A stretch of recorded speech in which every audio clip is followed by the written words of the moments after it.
Speaker Sir, I beg to present the annual financial statement budget vote on account for 2024-25.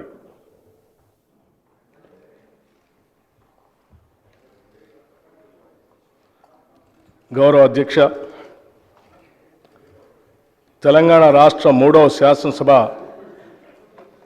తొలి budget సమావేశానికి స్వాగతం. మార్పును కోరుతూ స్వేచ్ఛ సాధించుకున్న తెలంగాణ ప్రజానికానికి మనస్ఫూర్తిగా నమస్కరిస్తున్నాం. భారత రాజ్యాంగ పీఠిక గుర్తు చేసుకుంటూ పౌరులెల్లరకు సామాజిక, ఆర్థిక, రాజకీయ న్యాయమును, భావము, భావ ప్రకటన, విశ్వాసము, ధర్మము, ఆరాధన వీటి స్వాతంత్రమును అంతస్తులోనూ అవకాశంలోనూ సమానత్వంలో చేకూర్చుటకు ఈ స్ఫూర్తితో మీ ముందుకు ఈ బడ్జెట్తో వచ్చాం. తెలంగాణ త్యాగమూర్తులు ఏ ఆశయాల కోసం ఆత్మార్పణ చేశారో వాటిని సాధించడం కోసం, వారి కలలను సాకారం చేయడం కోసం, వాటిని ఆచరణలోకి తీసుకొని రావటం కోసం ఈ సమావేశాల్లో మా కార్యాచరణ మీ ముందు ఉంచబోతున్నాం. కొందరి కోసం మాత్రమే అందరూ బతకాలి అనే నిరంకుశ విధానాలను ఎదిరించిన తెలంగాణ ప్రజలు ఇప్పుడు నిజమైన అభివృద్ధి వైపు అడుగులు వేస్తున్నారు. అందరి కోసం మనమందరం అనే నూతన స్ఫూర్తితో మన చిరకాల ఆశలు, ఆకాంక్షలు తీర్చుకోవటానికి ఇప్పుడు సరైన వేదిక ఏర్పాటైందన్న భావన కూడా తెలంగాణ ప్రజల కళ్ళల్లో స్పష్టంగా కనిపిస్తూ ఉంది. ఎందరో యువకుల త్యాగాల పునాదులపై ఏర్పడిన తెలంగాణ 10 ఏళ్ల తర్వాత నిజమైన ప్రజాస్వామ్యం అంటే ఏమిటో రుచి చూస్తున్నది. ఈ నేపథ్యంలో మనం ఈ స్వేచ్ఛ తెలంగాణలో తొలి బడ్జెట్ను ప్రవేశపెట్టుకోవటం ఎంతో ఆనందకరమైన విషయం. సమాన అవకాశాలు, సామాజిక న్యాయం, ప్రజలకు అందుబాటులో ఉండే పాలనకు తెలంగాణ ప్రభుత్వం శ్రీకారం చుట్టింది. రైతులు, యువకులు, మహిళలు, నిరుపేదల జీవితాల్లో మరిన్ని వెలుగులు నింపేందుకు పూర్తి స్థాయిలో చర్యలు తీసుకుంటున్నాం. మీ నమ్మకాలు మీ ఆలోచనలు అవుతాయి, మీ ఆలోచనలు మీ పదాలు అవుతాయి, మీ మాటలు మీ చర్యలు అవుతాయి, మీ చర్యలు మీ అలవాట్లుగా మారుతాయి, మీ అలవాట్లు మీ విలువలు అవుతాయి, మీ విలువలు మీ విధిగా మారతాయి అంటూ జాతిపిత మహాత్మా గాంధీ చెప్పిన విషయాన్ని గుర్తు చేస్తున్నాను. తెలంగాణ ప్రజల జీవితాల్లో గుణాత్మక మార్పు తీసుకురావాలనేది మా కృతనిశ్చయం. అందుకు అనుగుణంగా మా హామీలు ఉండటం వల్లనే తెలంగాణ ప్రజలు మమ్మల్ని నమ్మారు. ఆ నమ్మకాన్ని నిలబెట్టుకోవటానికి ఈ ప్రజాప్రభుత్వం ఎంతటి సాహసాన్నైనా చేస్తుంది, ఎంతటి కష్టాన్నైనా భరిస్తుంది. ప్రజలకు నిజమైన ప్రతినిధులుగా మేము ఎంతటి త్యాగానికైనా సిద్ధంగా ఉన్నాం. పాలకులకు, ప్రజలకు మధ్య ఉన్న ఇనుప కంచెలు తొలగించడంతో ప్రారంభమైన మా ఈ ప్రజాపాలన మరింత పటిష్టంగా ముందుకు సాగుతుందనటంలో ఎటువంటి సందేహం లేదు. నిస్సహాయులకి సహాయం చేయటమే మా విధానం, ఇదే మా లక్ష్యం. తెలంగాణ ప్రజల దశాబ్దాల ఆకాంక్షను గౌరవిస్తూ 2014లో ప్రత్యేక రాష్ట్రాన్ని ఏర్పాటు చేసిన నాటి యూపీఏ ప్రభుత్వానికి ఈ ప్రక్రియలో కీలక పాత్ర పోషించిన నాటి యూపీఏ చైర్పర్సన్ శ్రీమతి సోనియా గాంధీ గారికి మరియు నాటి ప్రధాని డాక్టర్ మన్మోహన్ సింగ్ గారికి 4 కోట్ల తెలంగాణ ప్రజల తరఫున కృతజ్ఞతలు తెలుపుకోవటం మా కర్తవ్యం మరియు మనందరి బాధ్యత. స్వరాష్ట్రం కోసం ప్రాణాలు ఎందరో అమరవీరులకు మరొకసారి సభావేదికగా నివాళులు అర్పిస్తున్నాం. కేవలం లాంఛనంగా మాత్రమే నేను ఇది చెప్పటం లేదు, మనస్సాక్షిగా చెప్తున్న మాట ఇది. గౌరవ ముఖ్యమంత్రి శ్రీ రేవంత్ రెడ్డి గారు, నేను, మా మంత్రివర్గ సహచరులు తెలంగాణ ప్రజల ఆకాంక్షలు తీర్చడానికి ఏమాత్రం వెనుకాడము. ఇటీవల ముగిసిన అసెంబ్లీ ఎన్నికల సందర్భంగా తెలంగాణలో ఇందిరమ్మ రాజ్యం తెస్తామని మాటిచ్చాం. నిర్బంధాలు, నియంతృత్వ ధోరణులు ఉండవని చెప్పాం. ప్రజా సంక్షేమం కోసం 6 గ్యారంటీలు ప్రకటించాం. బాధ్యతలు స్వీకరించిన వెంటనే ఇచ్చిన హామీలు, చెప్పిన మాటకు కట్టుబడి హామీలకు చట్టబద్ధత కల్పించే ఫైలుపై గౌరవ ముఖ్యమంత్రి శ్రీ రేవంత్ రెడ్డి గారు తొలి సంతకం చేయటం మా ప్రభుత్వ సంకల్పానికి, చిత్తశుద్ధికి నిదర్శనం. నూతన ప్రభుత్వం తొలి అడుగులోనే సంక్షేమానికి నాంది పలికింది. ప్రజలకు ఇచ్చిన ప్రతి మాటకు ప్రభుత్వం కట్టుబడి ఉంది. మన రాష్ట్ర క్లిష్ట ఆర్థిక పరిస్థితులపై ఈ సభకు ఇదివరకే శ్వేతపత్రం ద్వారా సవివరంగా వాస్తవాలను తెలిపాం. ఇటువంటి విపత్కర ఆర్థిక పరిస్థితుల్లో కూడా మేము ప్రజా సంక్షేమానికి చేసిన వాగ్దానాలకి కట్టుబడి ఉన్నాం. ఆడమ్ స్మిత్ చెప్పినట్లుగా మానవ జీవన ప్రమాణాలు మొత్తంగా పెంచే బహుముఖ ప్రణాళిక అంటూ ఏదీ లేదు. కానీ రాష్ట్రంలో అందుబాటులో ఉన్న వనరులతో వివిధ సాధన మార్గాల ద్వారా సాధించవచ్చు. గత పాలకుల నిర్వాకంతో మన ధనిక రాష్ట్రంలో కూడా ఆర్థిక కష్టాలు వచ్చాయి. పూట గడవటం కూడా కష్టం అనేంత కనిష్ట స్థాయికి రాష్ట్ర ఆర్థిక వ్యవస్థను చేర్చారు. రాష్ట్రంలో మౌలిక సదుపాయాల కల్పనకు ప్రాధాన్యత ఇవ్వకుండా ప్రజలకు ఏమాత్రం అవసరం లేని ఆర్భాటాలకు డబ్బు ఖర్చు చేశారు. రాష్ట్రం ఆర్థికంగా ఎంత దురదృష్టకర పరిస్థితిలో ఉందంటే ప్రతి నెల 1వ తేదీన రాష్ట్ర ప్రభుత్వ ఉద్యోగులకు మరియు పెన్షనర్లకు జీతాలు ఇవ్వలేనటువంటి పరిస్థితి. దీనివల్ల ఉద్యోగుల క్రెడిట్ స్కోర్, సిబిల్ స్కోర్ దెబ్బతినటం వల్ల వారు రుణాలు పొందడం కూడా కష్టమవుతూ ఉంది. వృద్ధులైన పెన్షనర్లు మందుల కోసం ఖర్చు పెట్టిన డబ్బులు పొందడం కోసం ఎదురు చూసే పరిస్థితి ఉత్పన్నమైంది. అందుకే తెలంగాణ రాష్ట్ర ఆర్థిక పరిస్థితిని, ప్రజల జీవితాలను దుర్భరం చేసే దిశగా సాగిన ప్రజా వ్యతిరేక పాలనకు ప్రజలు చరమగీతం పాడారు. ఇదే మన ప్రజాస్వామ్య వ్యవస్థ యొక్క గొప్పతనం. దివాళా తీసిన రాష్ట్ర ఆర్థిక పరిస్థితిని మెరుగుపరచడానికి ఇప్పటికే దుబారా ఖర్చులు తగ్గించాం. రాష్ట్ర ఆర్థిక క్రమశిక్షణతో పాటు మెరుగైన సంక్షేమ పాలన అందించాలన్నదే మా లక్ష్యం. గత ప్రభుత్వం ప్రవేశపెట్టిన ప్రతి బడ్జెట్ వాస్తవానికి చాలా దూరంగా ఉంది. రాష్ట్రం యొక్క రాబడిని అధికంగా చేసి చూపెట్టడం ద్వారా ఎన్నో పథకాలకు నిధులు కేటాయిస్తున్నామనేటువంటి భ్రమను కల్పించారు. ఉదాహరణకు దళిత బంధు పథకానికి బడ్జెట్లో 17,700 కోట్ల రూపాయలు చూపిస్తే నిధులు మాత్రం ఒక్క పైసా కూడా ఖర్చు పెట్టలేదు.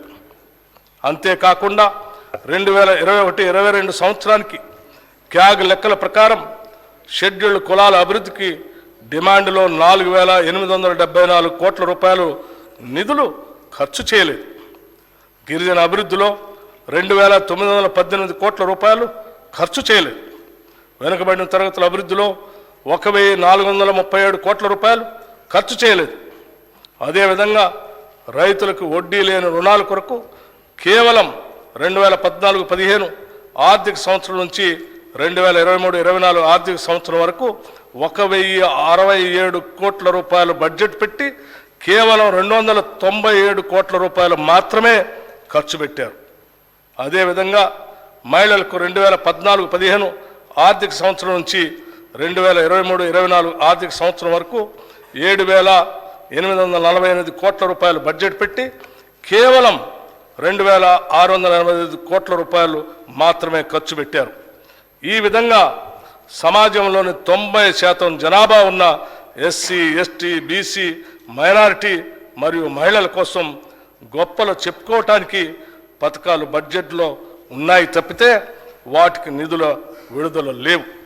ఈ సాంప్రదాయానికి స్వస్తి పలికి మా ప్రభుత్వం వాస్తవానికి దగ్గరగా రాబడులు అంచనా వేసి దానికి అనుగుణంగానే పథకాలకు కేటాయింపులు చేయటం జరిగింది. ఇది మా చిత్తశుద్ధికి నిదర్శనం. సరైన ప్రణాళికలతో అన్ని అడ్డంకులను అధిగమిస్తాం, అందులో ఎలాంటి సందేహం లేదు. ఇది మా ప్రభుత్వం అని ప్రజలు భావించే విధంగా బాధ్యతతో వ్యవహరిస్తాం. మా ఈ నిర్ణయానికి గతంలో జరిగిన తప్పులు, చేసిన అప్పులు ఏమాత్రం అడ్డం కాలేవు.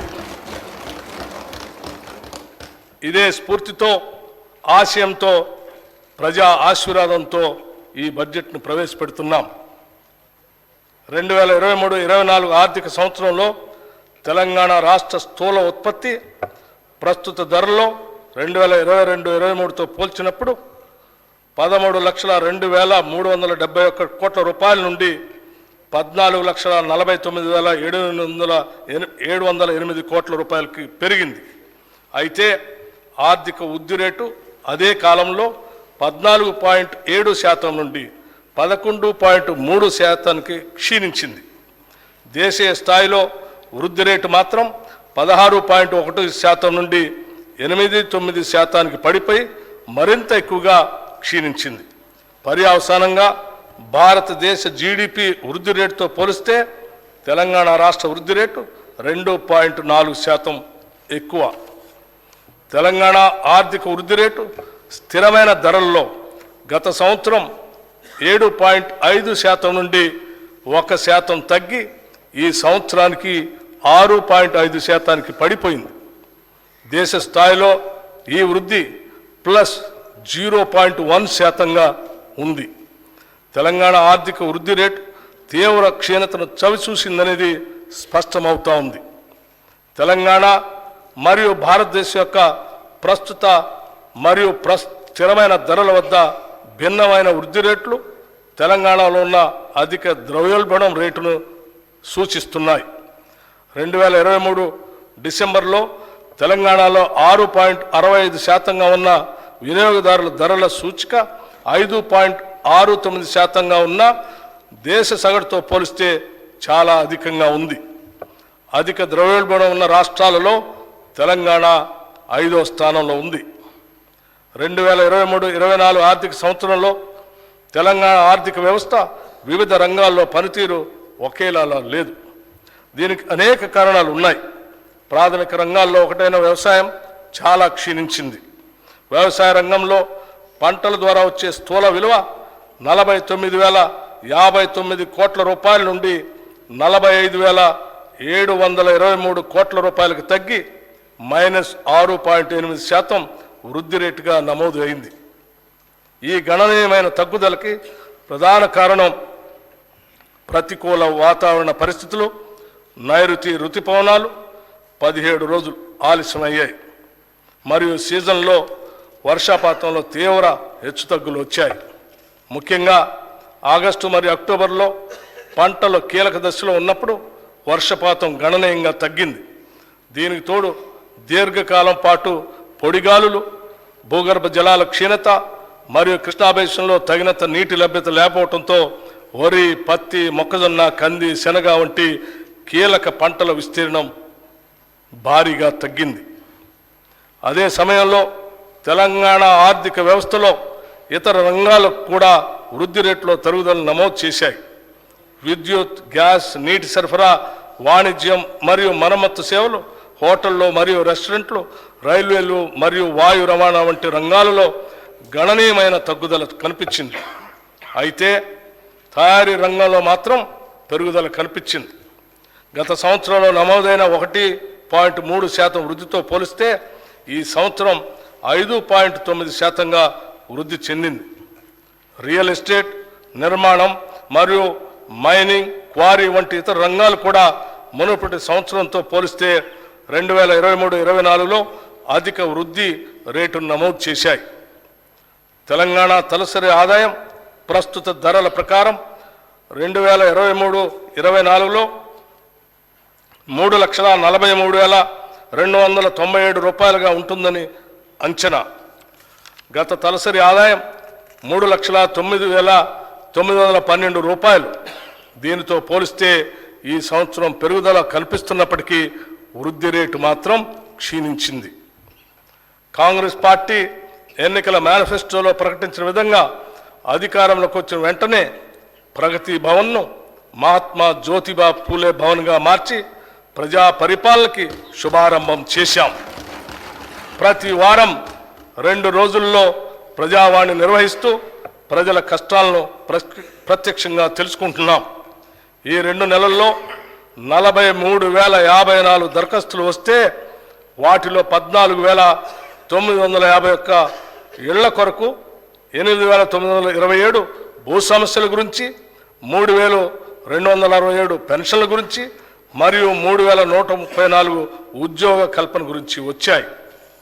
ప్రజావాణిలో వికలాంగులు, వృద్ధులు, మహిళలు మరియు పిల్లల కొరకు ప్రత్యేక కౌంటర్లను ఏర్పాటు చేసి అదనపు సౌకర్యాలు కూడా కల్పించాం. వైద్య సేవల నిమిత్తం వచ్చే రోగుల సహాయార్థం ఆరోగ్యశ్రీ కౌంటర్లను ఏర్పాటు చేశాం. ఒక పోర్టల్ ద్వారా ప్రజావాణి దరఖాస్తులన్నింటినీ నమోదు చేసి అవి పరిష్కారం అయ్యేదాకా వాటిని పర్యవేక్షించడానికి కలెక్టర్లకి, శాఖాధిపతులకి ఆదేశాలు ఇచ్చాం. ప్రజావాణి సక్రమంగా నిర్వహించేలాగా ఒక సీనియర్ ఐఏఎస్ని ప్రత్యేక అధికారిగా నియమించాం. సంపూర్ణ ప్రజా సంక్షేమమే కాంగ్రెస్ ప్రభుత్వ ప్రణాళిక. అందుకే 6 హామీలను ప్రజల ముందు ఉంచి వారి ఆమోదంతో ఈ శాసనసభ వేదిక ద్వారా వాటిని అమలు చేసేందుకు మా ప్రణాళికను మీ ముందు ఉంచుతున్నాం. హామీ ఇచ్చిన 6 గ్యారంటీల్లో 2 గ్యారంటీలు మేము బాధ్యతలు స్వీకరించిన 48 గంటల్లోనే ప్రారంభించి కాంగ్రెస్ ప్రభుత్వ చిత్తశుద్ధిని నిరూపించుకున్నాం. 6 హామీల అమలుకై అర్హులైన లబ్ధిదారుల నుండి దరఖాస్తులు స్వీకరించడం కోసం ప్రత్యేకంగా డిసెంబర్ 28 నుండి జనవరి 6 వరకు గ్రామాల్లో మరియు వార్డుల్లో సభలు ఏర్పాటు చేయడం జరిగింది. ఈ సభల్లో ప్రజలు 1.29 కోట్ల దరఖాస్తులు ఇవ్వటం జరిగింది. దీనిని బట్టి ప్రజల్లో ఈ హామీలపై ఉన్న విశ్వాసం అర్థమవుతా ఉంది. అందుకే ఒక ప్రత్యేక సాఫ్ట్వేర్ ద్వారా ఈ దరఖాస్తులను క్రోడీకరించే పని కూడా త్వరితగతిన పూర్తి చేయటం జరిగింది. దీనివల్ల మున్ముందు ఈ హామీల అమలులో లబ్ధిదారుల ఎంపిక మరియు వాటికి అవసరమైన నిధులు సమకూర్చుకోవటానికి మార్గం సులభతరం అవుతుంది. మహాలక్ష్మి పథకంలో భాగమైన ఉచిత ఆర్టీసీ బస్సు రవాణా సౌకర్యాన్ని మా ప్రభుత్వం డిసెంబర్ 9, 2023న ప్రారంభించడం జరిగింది. రాష్ట్ర మహిళలు ఈ పథకం పట్ల అత్యంత సంతృప్తి మరియు సంతోషం వ్యక్తం చేస్తున్నారు. ఈ పథకం సజావుగా సాగటానికి సకాలంలో ఆర్టీసీకి అవసరమైన నిధులు అందజేస్తున్నాం. ఇప్పటికే నెలకి 300 కోట్ల రూపాయల చొప్పున అదనపు నిధులు మంజూరు చేయటం జరిగింది. మరొక ముఖ్యమైన ప్రజా సంక్షేమ పథకం రాజీవ్ ఆరోగ్యశ్రీ. ఈ పథకం కింద మా హామీ ప్రకారం డిసెంబర్ 9, 2023 నుండి వైద్య ఖర్చుల పరిమితిని 5 లక్షల రూపాయల నుండి 10 లక్షల రూపాయల వరకు పెంచడం జరిగింది. గతంలో ఆరోగ్యశ్రీ కింద చెల్లించవలసిన బకాయిలు చెల్లించనందున ఆసుపత్రుల్లో ఆరోగ్యశ్రీ సేవలు నిలిచిపోయి సామాన్య ప్రజలు తీవ్ర ఇబ్బందులు ఎదుర్కొన్నందున మా ప్రభుత్వం దీన్ని ప్రాధాన్యతగా తీసుకుని గత బకాయిలను కూడా వెంటనే విడుదల చేయటం జరిగింది. భవిష్యత్తులో కూడా ఆరోగ్యశ్రీ కింద వైద్య సేవలకు ఎటువంటి అడ్డంకి లేకుండా అవసరమైన నిధులు చెల్లించడం జరుగుతుంది. మా ప్రభుత్వ హామీల్లో మరో ముఖ్యమైన 2 హామీలు గృహజ్యోతి మరియు 500 రూపాయలకే వంట గ్యాస్ సిలిండర్ సరఫరా. గృహజ్యోతి పథకం ద్వారా అర్హులైన వినియోగదారులందరికీ నెలకి 200 యూనిట్లు ఉచిత విద్యుత్తును అందించడానికి మరియు అర్హులైన వినియోగదారులకి 500 రూపాయలకే వంట గ్యాస్ సిలిండర్లు సరఫరా చేసే పథకాలకి మరో ముందడుగు వేశాం. ఫిబ్రవరి 4, 2024న రాష్ట్ర మంత్రివర్గ సమావేశం ఈ పథకాల అమలుకి ఆమోదం తెలిపింది. త్వరలోనే తగిన విధి విధానాలు రూపకల్పన చేసి వాటి ఫలాలను ప్రజలకు అందించడం జరుగుతుంది. మహాలక్ష్మి, రైతు భరోసా, ఇందిరమ్మ ఇళ్ళు, చేయూత, యువ వికాసం హామీల అమలుకు మా ప్రభుత్వం చిత్తశుద్ధితో ఉంది. వాటిని వీలైనంత త్వరలో అమలు చేసే సంకల్పంతో ఉన్నాం. ఈ బడ్జెట్లో ఈ పథకాల అమలుకి 53,196 కోట్ల రూపాయలు ప్రతిపాదించడం జరిగింది. ఈ కేటాయింపు ఒక ప్రాథమిక అంచనా ప్రకారం మాత్రమే చేయటం జరిగింది. హామీలకు సంబంధించిన విధి విధానాలను రూపొందించే పని ఇంకా కొనసాగుతున్నందున అది పూర్తయిన వెంటనే అమలుకు అవసరమైన పూర్తి నిధులు కేటాయిస్తాం. ఎన్నికల ప్రణాళికలో చెప్పిన ప్రతి హామీని నెరవేర్చేందుకు కృతనిశ్చయంతో ఉన్నాం. రైతుల కోసం ప్రకటించిన వరంగల్ డిక్లరేషన్, హైదరాబాద్లో ప్రకటించిన యువ డిక్లరేషన్, చేవెళ్లలో ప్రకటించిన ఎస్సీ ఎస్టీ డిక్లరేషన్, కామారెడ్డిలో ప్రకటించిన బీసీ మైనారిటీ డిక్లరేషన్ అన్నింటినీ ఖచ్చితంగా అమలు చేస్తాం. రాష్ట్రం పారిశ్రామికంగా అభివృద్ధి చెందటం వలన ఎన్నో సమస్యల పరిష్కారం అవుతాయి. లక్షలాది మందికి ఉపాధి అవకాశాలు దొరుకుతాయి. ఉత్పాదకత పెరుగుతుంది. అందుకే తెలంగాణ రాష్ట్రం సత్వర పారిశ్రామిక ప్రగతి సాధించేందుకు అన్ని చర్యలు ప్రారంభించాం. ఈ దిశగానే గౌరవ ముఖ్యమంత్రి శ్రీ రేవంత్ రెడ్డి గారు మరియు మన ఐటీ పరిశ్రమల శాఖ మార్చులు శ్రీ దుద్దిళ్ల శ్రీధర్ బాబు గారు ఇటీవల స్విట్జర్లాండ్లోని దావోస్లో జరిగిన వరల్డ్ ఎకనామిక్ ఫోరం వార్షిక సమావేశంలో పాల్గొన్నారు. మన రాష్ట్రానికి భారీగా పెట్టుబడులు తెచ్చే లక్ష్యంతో పలు పారిశ్రామికవేత్తలతో వరుస సమావేశాలు నిర్వహించారు. తత్ఫలితంగా మన రాష్ట్రానికి దాదాపు 40,000 కోట్ల రూపాయలకు పైబడి పెట్టుబడులు రానున్నాయని ఈ సందర్భంగా చెప్పటానికి సంతోషిస్తున్నాం. తెలంగాణ ప్రభుత్వం అనుసరించబోయే విధానాలను ప్రఖ్యాత పారిశ్రామికవేత్తలు ప్రశంసించిన విషయాన్ని కూడా ఈ సందర్భంగా మీకు తెలియజేస్తున్నాం. తెలంగాణలో పెట్టుబడులు పెట్టేందుకు అత్యంత సానుకూలత వ్యక్తం కావటం మా పాలనపై ఉన్న నమ్మకానికి నిదర్శనం. ఈ పెట్టుబడుల ద్వారా మన రాష్ట్ర స్థూల ఉత్పత్తి పెరిగి ప్రజలకు సంపద పెరుగుతుంది అనటంలో ఎటువంటి సందేహం లేదు. ప్రజలకు ఉపాధి అవకాశాలు కల్పించడంలో చిన్న మరియు సూక్ష్మ పరిశ్రమలు చాలా పెద్ద పాత్ర పోషిస్తాయి. దాన్ని దృష్టిలో పెట్టుకుని చిన్న మరియు సూక్ష్మ సంస్థలు స్థాపించడానికి వీలుగా క్లస్టర్లని అభివృద్ధి చేస్తాం.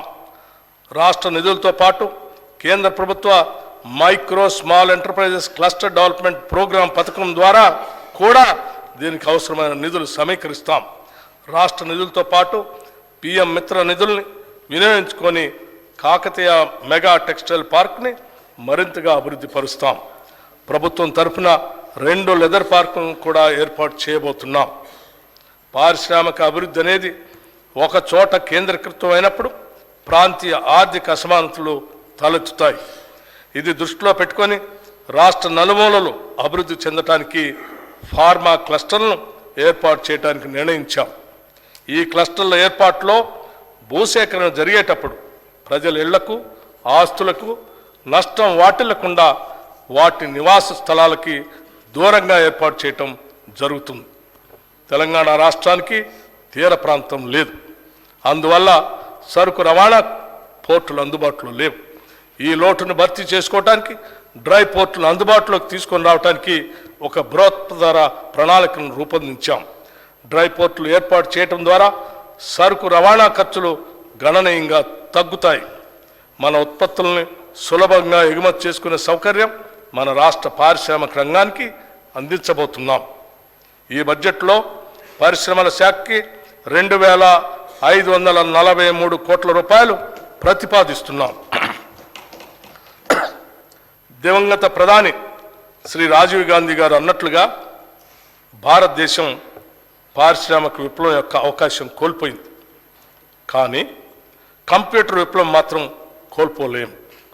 ఎంతో దార్శనికతతో 3.5 దశాబ్దాల క్రితమే ఆయన చెప్పిన మాటలు ఇప్పటికీ స్ఫూర్తిదాయకం. తెలంగాణ రాష్ట్రం ఇన్ఫర్మేషన్ టెక్నాలజీలో దేశంలోని అగ్రస్థానంలో ఉండాలనేది మా ఆకాంక్ష. ఐటీ రంగంలో అభివృద్ధి సాధించడం ద్వారా తెలంగాణలోని గ్రామీణ ప్రాంతాల ప్రజలకి మరింత అధునాతన సౌకర్యాలు కల్పించడానికి వీలు కలుగుతుంది. అంతేకాకుండా ఎంతోమందికి ఉపాధి అవకాశాలు లభ్యమవుతాయి. ఐటీ రంగానికి మరింత మెరుగుపరిచిన విధానాన్ని రూపొందించేందుకు రాష్ట్ర ప్రభుత్వం సిద్ధంగా ఉంది. గ్రామీణ ప్రాంతాల అభివృద్ధి మరియు ప్రజల జీవన స్థితిగతులను మెరుగుపరచడానికి వీలుగా ఆర్టిఫిషియల్ ఇంటెలిజెన్స్ను ఉపయోగించుకుంటాం. ఐటీ రంగంలో భారీ పెట్టుబడులతో ముందుకు వచ్చేవారికి అత్యంత సులువైన విధానాలతో స్వాగతం పలకటమే కాకుండా భవిష్యత్తులో కూడా వారికి ఎలాంటి సమస్యలు తలెత్తని పటిష్టమైన విధానాలని రూపొందిస్తున్నాం. అత్యంత అధునాతనమైన మౌలిక సదుపాయాలు కల్పించడం ద్వారా ఐటీ రంగంలో నైపుణ్యం మరింత వృద్ధి చెందే విధంగా మా నూతన పాలసీ ఉంటుంది. హైదరాబాదులోని ఐటీ పరిశ్రమ రోజు రోజుకి అభివృద్ధి చెందుతున్నది. ఐటీ పరిశ్రమలతో హైదరాబాద్ కిటకిటలాడుతున్నది. కానీ రాష్ట్ర సమగ్రాభివృద్ధి జరగాలంటే ఒక్క హైదరాబాద్ మాత్రమే అభివృద్ధి జరిగితే సరిపోదు. ఇలాంటి అభివృద్ధి తెలంగాణ రాష్ట్ర నలుమూలలకు కూడా విస్తరించాలి. ఈ కారణంగా ఐటీ పరిశ్రమను ద్వితీయ తృతీయ శ్రేణి నగరాలకు విస్తరించేందుకు ప్రణాళికలు రచిస్తున్నాం.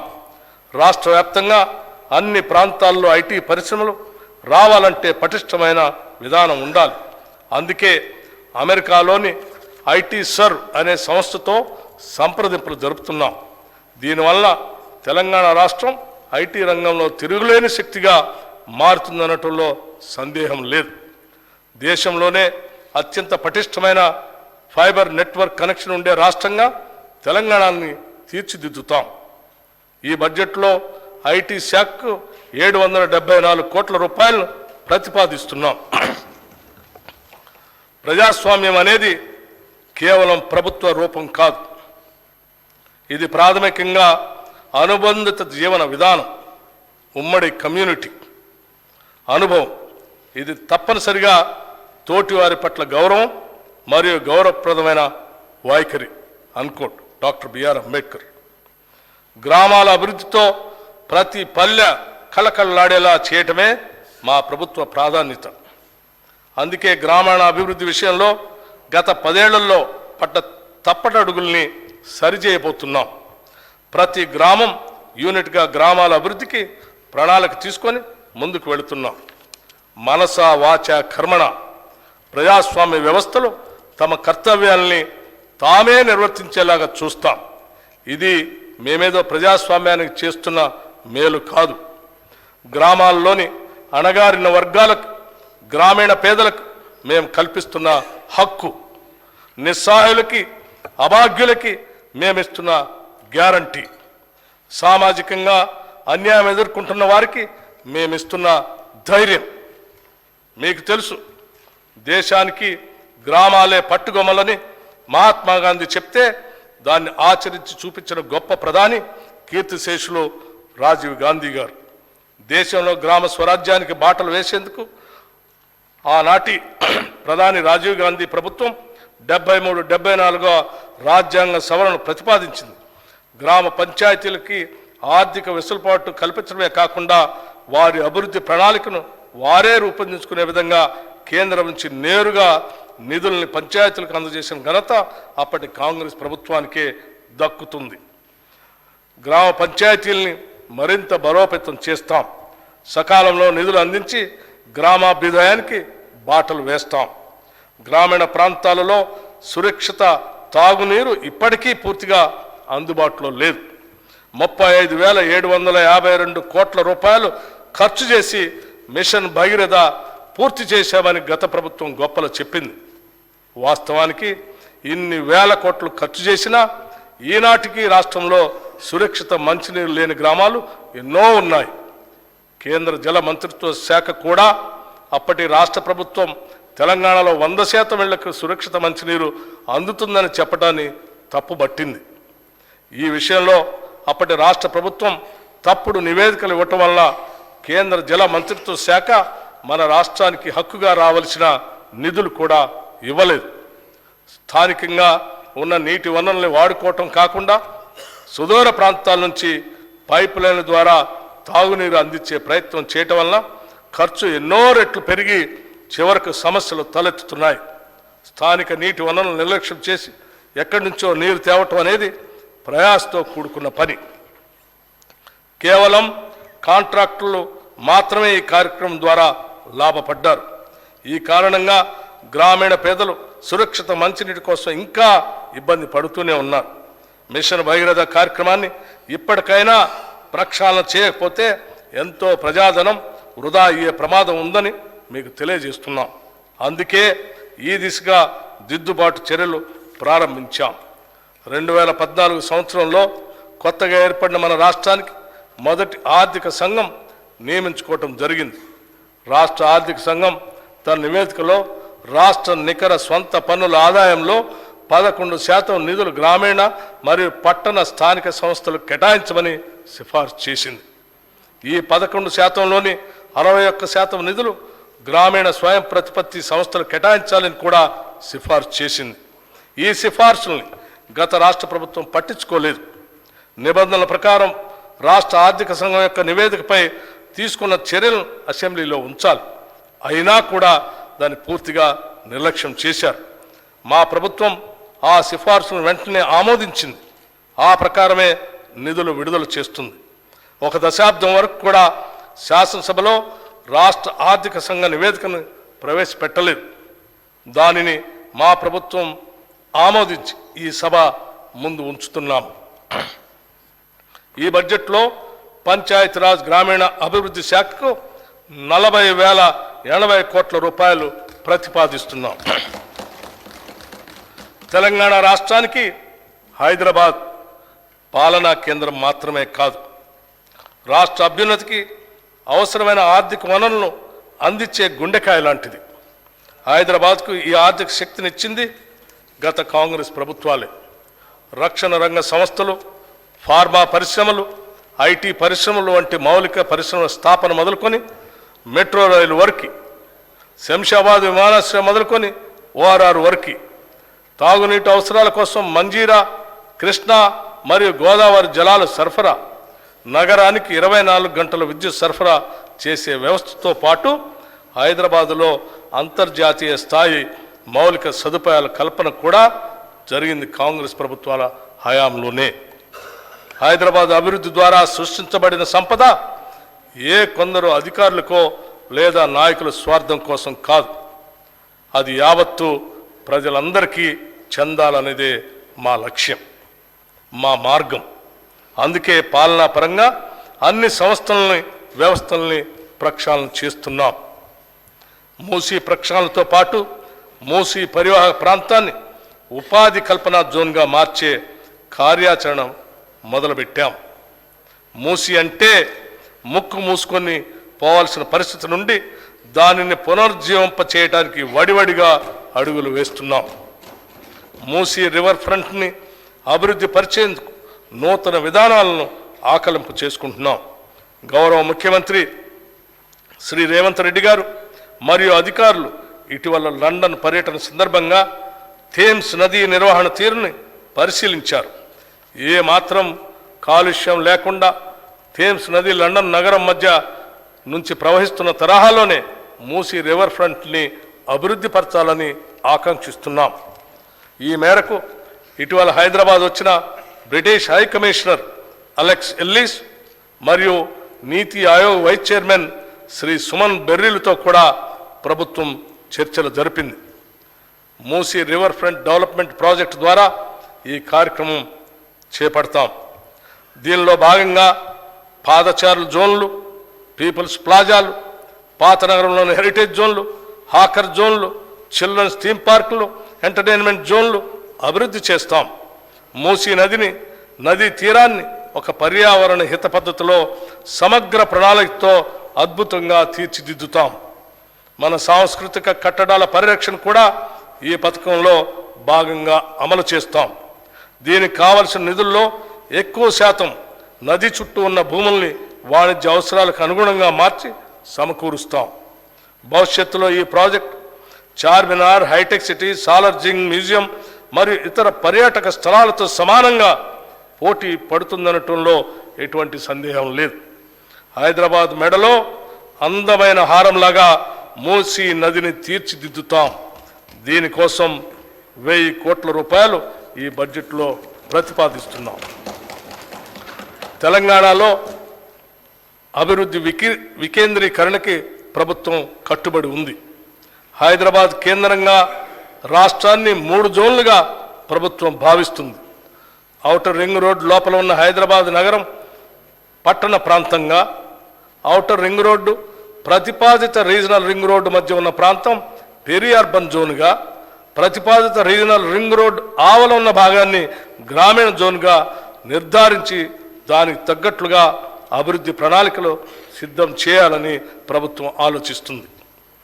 రాష్ట్రంలోని అన్ని పుర ప్రాంతాలని సమగ్రంగా అభివృద్ధి చేసేందుకు పూర్తి స్థాయి ప్రణాళికలు కూడా సిద్ధం చేస్తున్నామని తెలియజేస్తున్నాం. రాష్ట్ర ఆర్థిక సిఫార్సుల మేరకు పట్టణ ప్రాంత అభివృద్ధికి నిధులు విడుదల చేస్తాం. ఈ బడ్జెట్లో పురపాలక శాఖకి 11,692 కోట్ల రూపాయలు ప్రతిపాదిస్తున్నాం. రైతు బాగుంటేనే ఊరు బాగుంటుంది. వ్యవసాయం లాభసాటిగా ఉంటేనే రాష్ట్రం యొక్క ఆర్థిక పరిస్థితి మెరుగుపడుతుంది. అందుకే రైతు రుణమాఫీ అంశాన్ని మేము మా ఎన్నికల ప్రణాళికలో కూడా స్పష్టంగా పేర్కొన్నాం. ఎన్నికల ముందు ప్రజలకి హామీ ఇచ్చిన విధంగానే రైతు రుణమాఫీ పథకాన్ని అమలు చేయబోతున్నాం. 2 లక్షల రూపాయల రుణమాఫీపై త్వరలోనే మా కార్యాచరణ ఉంటుంది. అందుకు విధి విధానాలని రూపొందిస్తున్నాం. ప్రతి పంటకు మద్దతు ధర ఇస్తాం. ఈ సందర్భంలో మేము రైతు బంధు పథకం గురించి ఒక విషయం ఈ గౌరవ సభ ముందు ఉంచదలుచుకున్నాం. రైతు బంధు యొక్క ముఖ్య ఉద్దేశం రైతుకు పెట్టుబడి సాయం అందించడమేనని గత ప్రభుత్వం ఈ పథకాన్ని ప్రారంభించింది. రైతుకు సాయం అందించడం అనేది ప్రశంసించదగిన విషయమే అయినా ఈ పథకం పేరుతో అసలు రైతుల కన్నా పెట్టుబడిదారులు మరియు అనర్హులే ఎక్కువ లాభం పొందారని చెప్పడానికి ఎంతో చింతిస్తున్నాం. సాగు చేయటానికి పనికిరాని కొండలు, గుట్టలు, ఆఖరికి రోడ్లు ఉన్న స్థలానికి కూడా రైతు బంధు సాయం ఇచ్చారు. పెట్టుబడిదారులు, బడా రియల్ ఎస్టేట్ కంపెనీలు కొనిపెట్టుకున్న వేలాది ఎకరాలకు కూడా రైతు బంధు సాయం అందింది. ఇది అక్రమం. ఇచ్చిన జీవోకి విరుద్ధంగా పథకాన్ని వర్తింపచేయటం అనేది గత ప్రభుత్వానికే సాధ్యమైంది. జరిగిన ఈ అక్రమాల కారణంగా మేము రైతు బంధు నిబంధనలను పునఃసమీక్ష చేసి నిజమైన అర్హులకి రైతు భరోసా కింద ఎకరానికి 15,000 రూపాయలు అందించేందుకు కృతనిశ్చయంతో ఉన్నాం. గతంలో భిన్నంగా మేము కౌలు రైతులకు కూడా రైతు భరోసా సాయాన్ని ఇవ్వటానికి మార్గదర్శకాలు సిద్ధం చేస్తున్నాం. అదేవిధంగా ప్రధానమంత్రి ఫసల్ బీమా యోజన కార్యక్రమాన్ని ఆధారంగా చేసుకొని రాష్ట్రంలో పంటల బీమా పథకాన్ని పటిష్టంగా అమలు చేయబోతున్నాం. పశ్చిమ బెంగాల్లో అమలు జరుగుతున్న తీరును పరిశీలించిన అనంతరం దానికి సంబంధించి తుది నిర్ణయాన్ని తీసుకుంటామని ఈ సందర్భంగా మనవి చేస్తున్నాం. రైతు బీమా పథకాన్ని కౌలు రైతులకు కూడా అమలు చేసేందుకు చర్యలు తీసుకుంటున్నాం. అందుకు అవసరమైన మార్గదర్శకాలని రూపొందిస్తున్నాం. విత్తన భండాగారంగా ఉన్న తెలంగాణ ఇంకా ఎంతో ప్రగతిని సాధించడానికి అవకాశం ఉండి కూడా సాధించలేకపోయింది. విత్తనం నాణ్యమైనది అయితేనే రైతుకు మేలు కలుగుతుంది.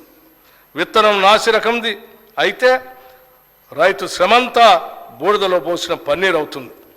పంట చేతికి రాకపోవటమే కాకుండా అప్పటి వరకు పెట్టిన పెట్టుబడి అంతా వృధా అయిపోతుంది. గత ప్రభుత్వ హయాంలో నకిలీ విత్తనాల సమస్య తీవ్రంగా ఉండేది.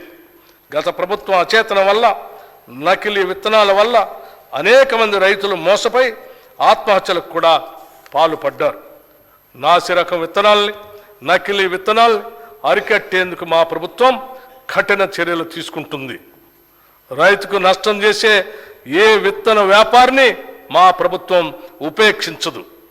దీనితో పాటు నాణ్యమైన విత్తన ఉత్పత్తి విషయాల్లో పురోభివృద్ధి సాధించేందుకు సకల చర్యలు చేపడుతున్నాం. ఈ మేరకు త్వరలో ఒక నూతన విత్తన విధానం తీసుకురాబోతున్నాం. ఈ సంవత్సరంలో ఆయిల్ పామ్ సాగు విత్తన అదనంగా 1,00,000 ఎకరాలు పెంచడానికి తగు చర్యలు తీసుకుంటున్నాం. ఇవన్నీ రైతుని రాజును చేయటానికే మేము తీసుకోబోతున్న చర్యలు. ఈ బడ్జెట్లో వ్యవసాయ శాఖకి 19,746 కోట్ల రూపాయలు ప్రతిపాదిస్తున్నాం. గత ప్రభుత్వం ఎంతో హడావుడిగా ఎలాంటి అధ్యయనం చేయకుండా తీసుకొచ్చిన ధరణి పోర్టల్ కారణంగా ప్రజలు ఎన్నో సమస్యలు ఎదుర్కొన్నారు. ధరణి కొంతమందికి భరణంగా, మరికొంతమందికి ఆభరణంగా, చాలామందికి భారంగా మారింది.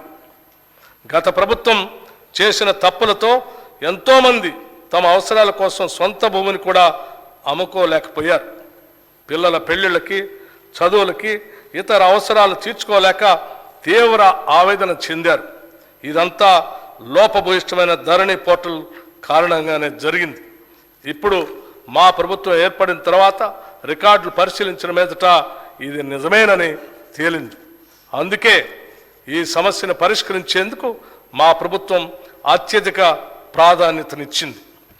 ఇచ్చిన హామీ మేరకు రెవెన్యూ వ్యవస్థను ప్రక్షాళన చేసేందుకు సత్వర చర్యలు తీసుకున్నాం.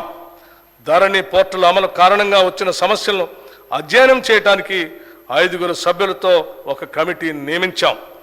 అధికారంలోకి వచ్చిన నెల రోజుల్లోనే ఇంతటి కీలకమైన నిర్ణయం తీసుకొని నిపుణుల కమిటీకి బాధ్యత అప్పగించడం గతంలో ఎన్నడూ జరగలేదు.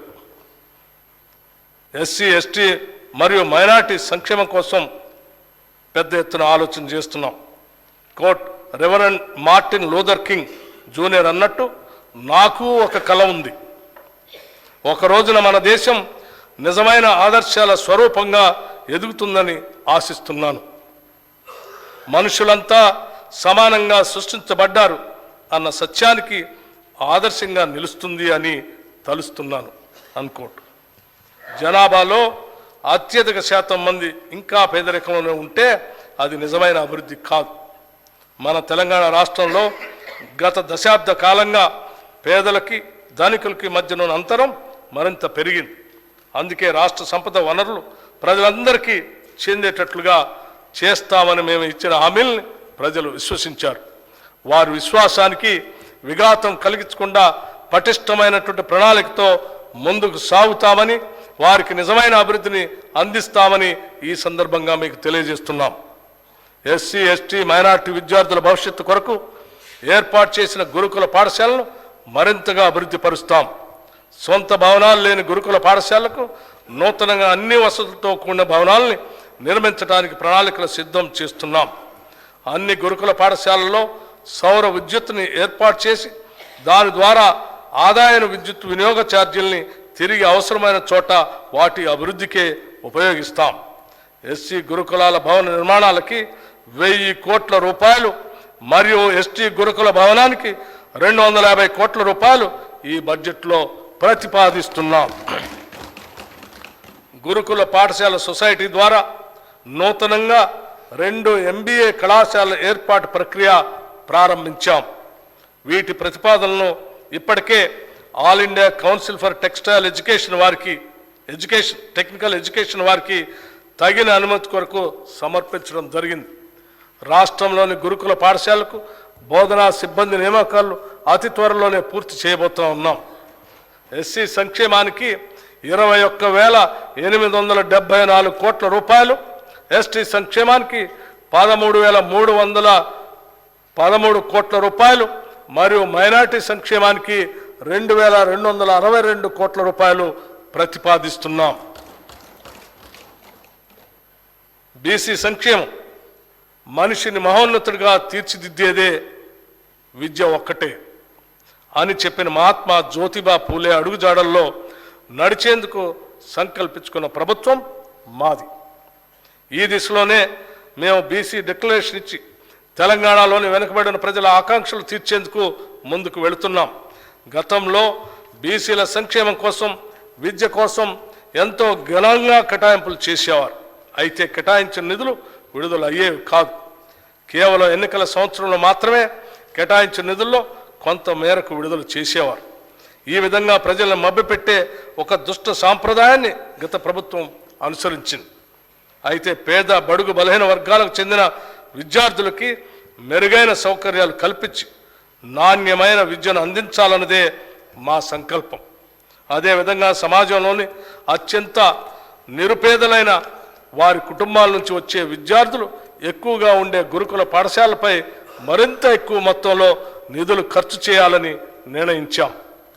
కేంద్రం అమలు చేస్తున్న సావిత్రిబాయి పూలే అభ్యుదయ యోజన పథకం నుంచి కూడా అదనపు నిధులు సాధించి తెలంగాణలో పకడ్బందీగా అమలు చేస్తాం.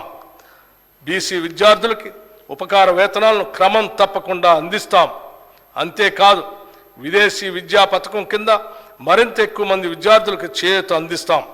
ఈ చర్యల ద్వారా బలహీన వర్గాలకు చెందిన విద్యార్థులు మరే ఇతర విషయాల గురించి ఆలోచించకుండా విద్యాభ్యాసం చేసి జీవితంలో ఉన్నత శిఖరాలకు అందుకునే విధంగా వారికి సహాయపడతాం. ప్రైవేటు భవనాల్లో ఉన్న బీసీ హాస్టళ్లకు ప్రభుత్వ భవనాలు కట్టిస్తాం. రాష్ట్రంలో ఉన్న వెనుకబడిన తరగతుల గురుకులాలకు సొంత భవనాల నిర్మాణానికి ఈ బడ్జెట్లో 1,546 కోట్ల రూపాయలు ప్రతిపాదిస్తున్నాం. రాష్ట్రంలో ఇప్పటికీ సాంప్రదాయ వృత్తుల్లో చాలా కుటుంబాలు జీవనం సాగిస్తున్నాయి. వారికి నూతన సాంకేతికతలో శిక్షణ ఇచ్చి అవసరమైన పనిముట్లు అందజేస్తాం. వారు చేసిన ఉత్పత్తులకి మేలైన మార్కెటింగ్ సౌకర్యాలు కల్పిస్తూ వారి అభ్యున్నతికి సహకరిస్తాం. అదే సమయంలో వారి పిల్లలకు నాణ్యమైన విద్య అందించేందుకు సహాయం చేస్తాం. వారు ఐఐటి మరియు అంతర్జాతీయ విశ్వవిద్యాలయాల్లో సీట్లు సాధించేలా అవసరమైన శిక్షణ ఏర్పాటు చేస్తాం. భవిష్యత్తులో వారు విదేశీ ఉద్యోగ అవకాశాలు కూడా అందిపుచ్చుకునేటట్టు వారిని తయారు చేస్తాం. ఈ బడ్జెట్లో బీసీ సంక్షేమానికి 8,000 కోట్ల రూపాయలు ప్రతిపాదిస్తున్నాం. మహిళా శిశు సంక్షేమం. సమాజంలో సగభాగం మహిళలే. మహిళా సాధికారత అనేది కొందరికే పరిమితం కారాదు. ఈ కారణంతోనే కాంగ్రెస్ ప్రభుత్వం తమ మేనిఫెస్టోలో సింహభాగం మహిళల గురించి హామీలు ఇచ్చింది. తెలంగాణ ఆడబిడ్డలను మహాలక్ష్ములను చేయాలనే ఆలోచనతోనే మహిళలకు ఉచిత బస్సు ప్రయాణం పథకాన్ని డిసెంబర్ 9న ప్రారంభించుకున్నాం. ఇందిరా కాంతి పథకం ద్వారా మహిళా స్వయం సహాయ సంఘాలని పెద్ద ఎత్తున ప్రోత్సహిస్తాం. పిల్లలు ఉద్యానవనంలో మొగ్గల్లాంటి వారు, రేపటి పౌరులు. జాతి భవిష్యత్తు నిర్మించేది వాళ్లే. కాబట్టి వారిని జాగ్రత్తగా ప్రేమగా పెంచాలి అని భారత తొలి ప్రధాని పండిట్ జవహర్లాల్ నెహ్రూ ఏనాడో చెప్పారు.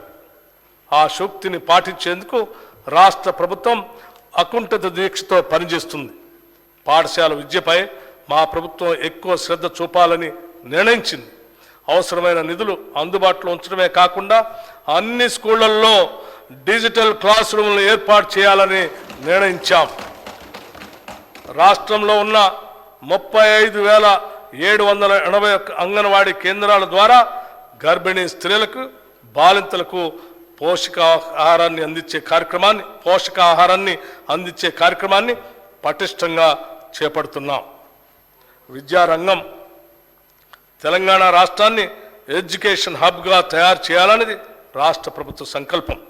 అంతేకాదు పేదవారు సైతం ఉన్నత విద్యను అందుకునే విధంగా ఫీజు రియంబర్స్మెంట్ విధానాన్ని తీసుకొచ్చింది కాంగ్రెస్ ప్రభుత్వమే.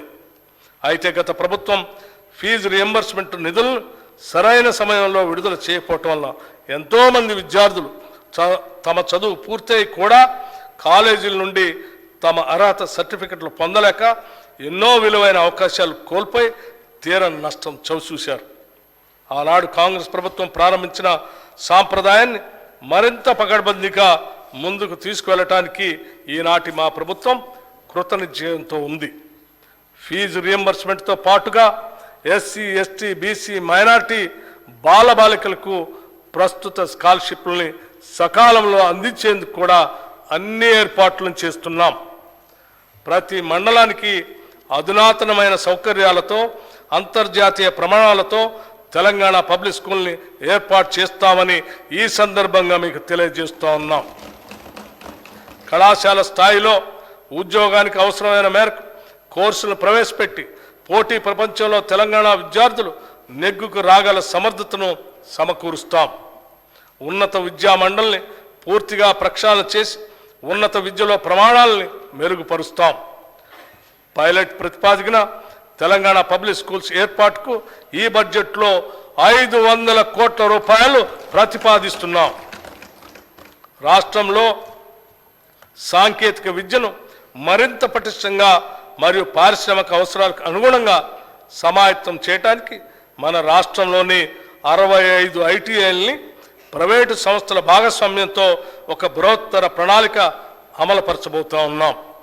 ఈ రంగంలో అనుభవం ఉన్న ప్రముఖ జాతీయ మరియు అంతర్జాతీయ సంస్థలు ప్రభుత్వంతో కలిసి పనిచేయడానికి ఆసక్తి చూపిస్తున్నాయి.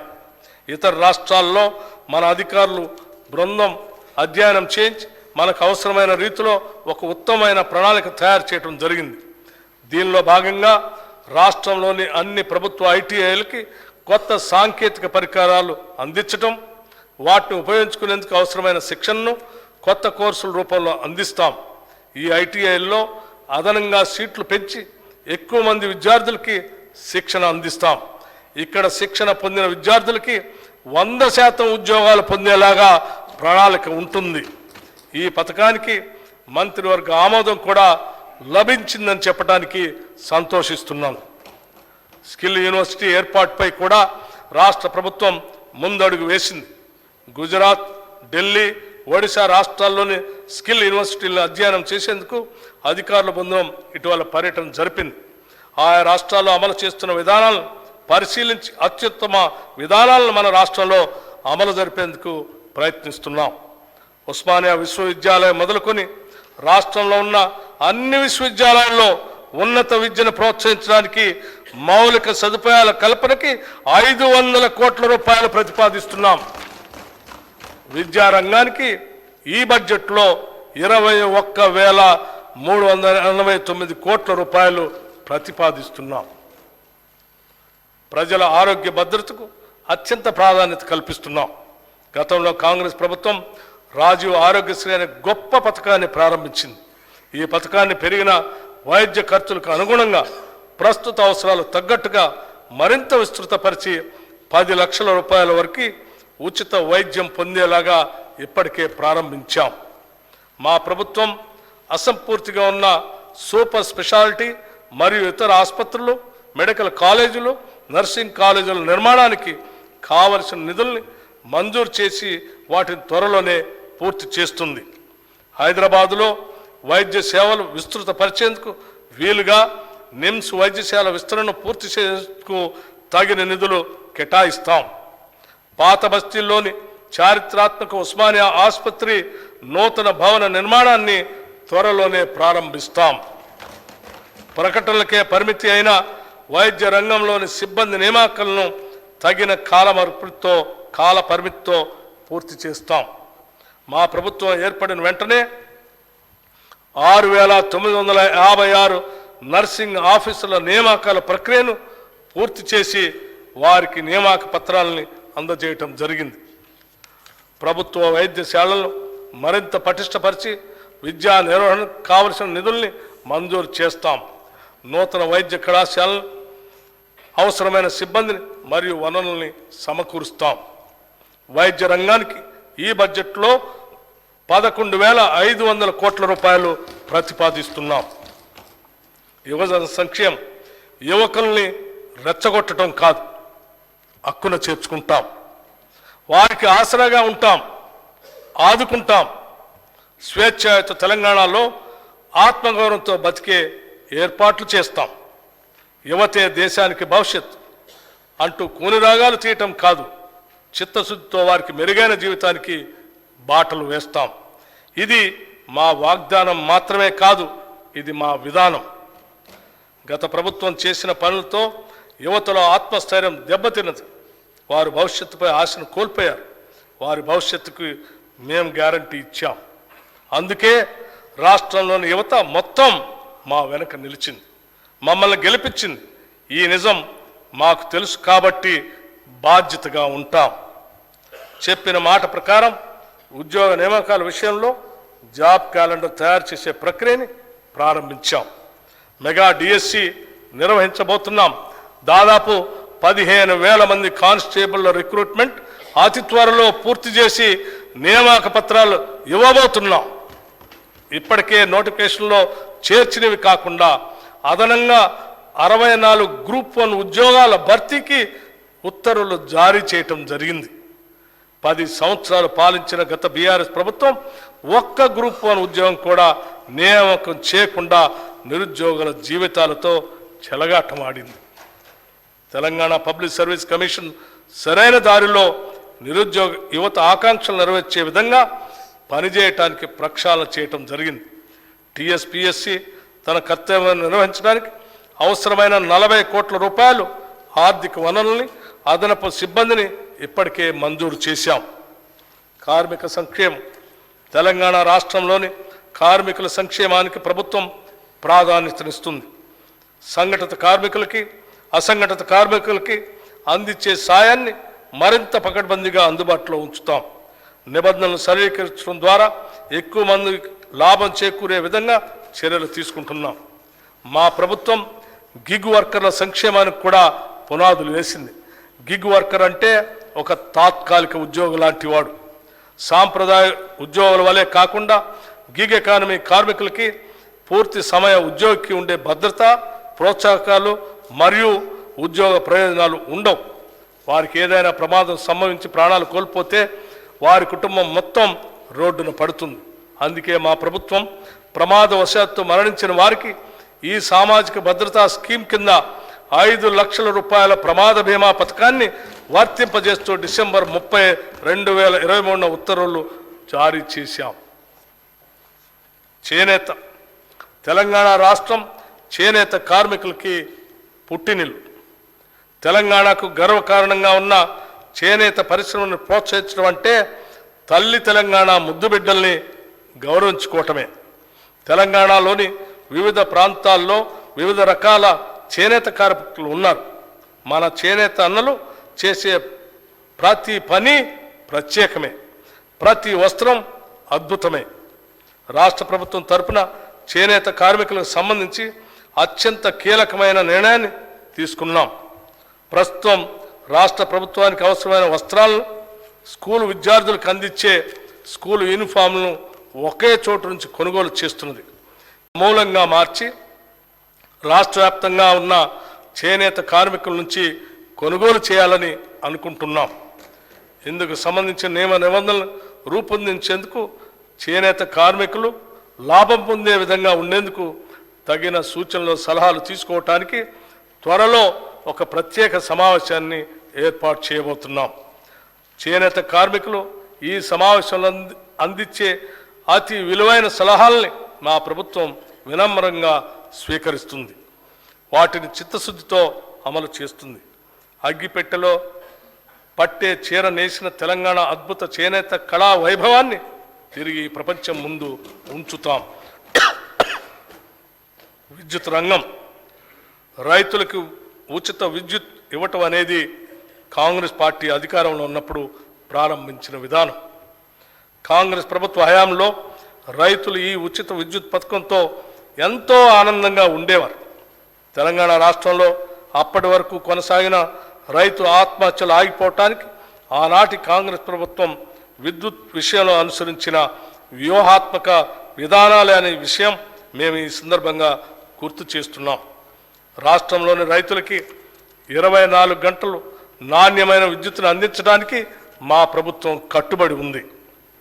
రాష్ట్రంలోని అర్హులైన కుటుంబాలకి గృహజ్యోతి పథకం కింద 200 యూనిట్ల విద్యుత్తుని ఉచితంగా అందించేందుకు ఇప్పటికే మంత్రివర్గ నిర్ణయం జరిగింది. దానిని అమలు చేసే సత్వర చర్యలు చేపడుతున్నాం. ఈ పథకానికి బడ్జెట్లో 2,418 కోట్ల రూపాయలు ప్రతిపాదిస్తున్నాం. రాష్ట్రంలో ట్రాన్స్కో మరియు డిస్కమ్లకి ఈ బడ్జెట్లో 16,825 కోట్ల రూపాయలు ప్రతిపాదిస్తున్నాం. అడవులు మరియు పర్యావరణం. తెలంగాణ రాష్ట్రంలో పర్యావరణ పరిరక్షణకు ప్రభుత్వం విశేష ప్రాధాన్యతనిస్తుంది. సింగిల్ యూజ్ ప్లాస్టిక్ వాడకాన్ని పూర్తిగా నియంత్రించడానికి ప్రజల సహకారంతో అమలు చేసేందుకు రాష్ట్ర ప్రభుత్వం కృతనిశ్చయంతో ఉంది. ఈ సంవత్సరంలో ప్రభుత్వం బయోడైవర్సిటీ మేనేజ్మెంట్ కమిటీల్ని పటిష్టపరచడం, పర్యావరణ అవగాహన మరియు శిక్షణా కార్యక్రమాలని చేపట్టబోతున్నాం. అంతేకాకుండా తెలంగాణ మత్స్య సంపద వైవిధ్యం, వెదురు పంటల సంరక్షణ మరియు పునర్జీవం, చిత్తడి నేలల సంరక్షణకి సంబంధించిన కార్యక్రమాలు చేయబోతున్నాం. రాష్ట్రంలో అవసరమైన వారందరికీ డబల్ బెడ్రూమ్ ఇళ్లను నిర్మించి ఇస్తామని గత ప్రభుత్వం చేసిన వాగ్దానాన్ని గాలికి వదిలేసింది. గత ప్రభుత్వం చెప్పిన విషయాలు విని తెలంగాణ రాష్ట్ర ప్రజలు డబల్ బెడ్రూమ్ ఇళ్లపై ఎన్నో ఆశలు పెట్టుకున్నారు. ప్రజల అవసరాలని, ఆశల్ని గత ప్రభుత్వం వారి రాజకీయ అవసరాలకు మాత్రమే వాడుకుంది.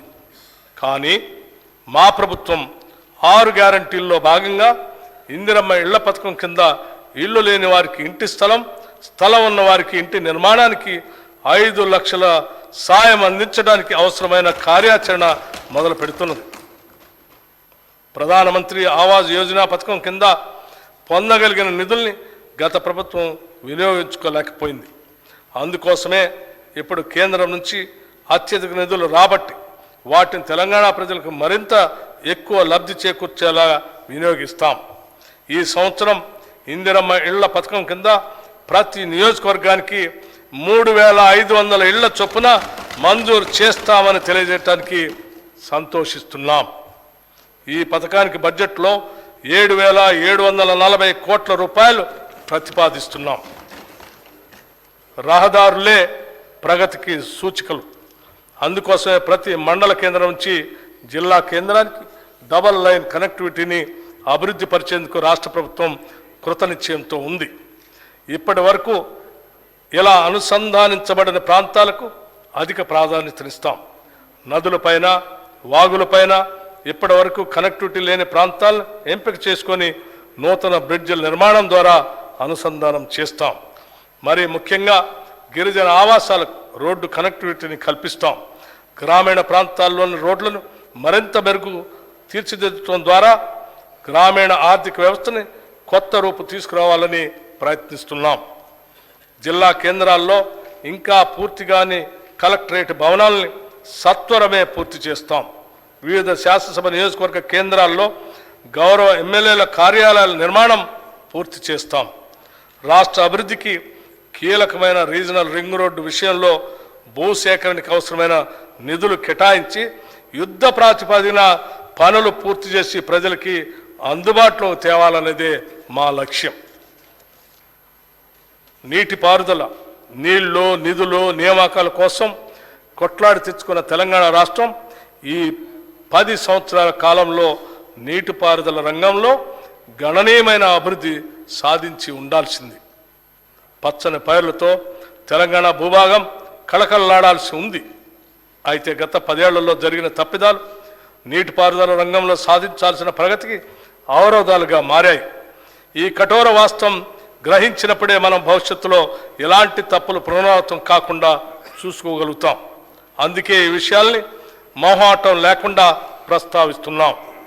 నీటిపారుదల రంగ నిపుణుల సూచనలు పట్టించుకోకుండా, మేధావుల సలహాలు పాటించకుండా కేవలం మనకు తెలిసిందే వేదం అన్న రీతిలో గత ప్రభుత్వం వ్యవహరించిందనటంలో సందేహం లేదు. ఏదైనా రాష్ట్రం నీటిపారుదల రంగంపై విశేష శ్రద్ధ చూపిస్తే అద్భుతాలు సాధించడానికి 10 ఏళ్ల కాలం సరిపోతుంది. అయితే ఈ దశాబ్ద కాలంలో అనుసరించిన ఒంటెద్దు పోకడ సాగునీటి రంగాన్ని, ఆర్థిక రంగాన్ని అతలాకుతలం చేసింది. కాంట్రాక్టుల కోసం ప్రాజెక్టులు నిర్మించే విధానం తెలంగాణకు శాపంగా మారింది. లక్షల కోట్ల రూపాయల ఖర్చులో అవినీతి ఎంతో తేల్చాల్సిన బాధ్యత మాపై పడింది. అందుకే కాళేశ్వరం ప్రాజెక్టులోని మేడిగడ్డ, అన్నారం, సుందిళ్ల బ్యారేజీల నిర్మాణంలో జరిగిన నాణ్యతా లోపం, అవినీతి కార్యక్రమాలు, అనాలోచిత విధానాలు, అవకతవకలపై విచారణ జరిపిస్తామని మేము ప్రజలకి మాటిచ్చాం.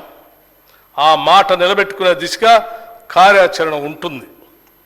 కృష్ణా మరియు గోదావరి జలాల్లో తెలంగాణకు న్యాయంగా రావాల్సిన నీటి కేటాయింపుల కోసం ఎక్కడా కూడా రాజీ పడకుండా పోరాటం చేసి తెలంగాణ రైతుల ప్రయోజనాలను కాపాడటానికి ఎంత దూరమైనా వెళ్ళటానికి సిద్ధంగా ఉన్నాం. గత కాంగ్రెస్ ప్రభుత్వం ప్రారంభించిన డాక్టర్ బిఆర్ అంబేద్కర్ ప్రాణహిత చేవెళ్లను పూర్తి చేసి ఎగువ ప్రాంతాలైన ఆదిలాబాద్ మరియు ఇతర జిల్లాలకి సాగునీరు ఇవ్వాలన్నది మా ప్రభుత్వ లక్ష్యం. ప్రస్తుతం నిర్మాణంలో ఉన్న నీటిపారుదల ప్రాజెక్టులో తక్కువ ఖర్చుతో తొందరగా పూర్తి చేయగలిగే ఎక్కువ ఆయకట్టుకు నీరు అందించే వాటిని సత్వరమే పూర్తి చేయాలనేది ప్రభుత్వ ఆలోచన.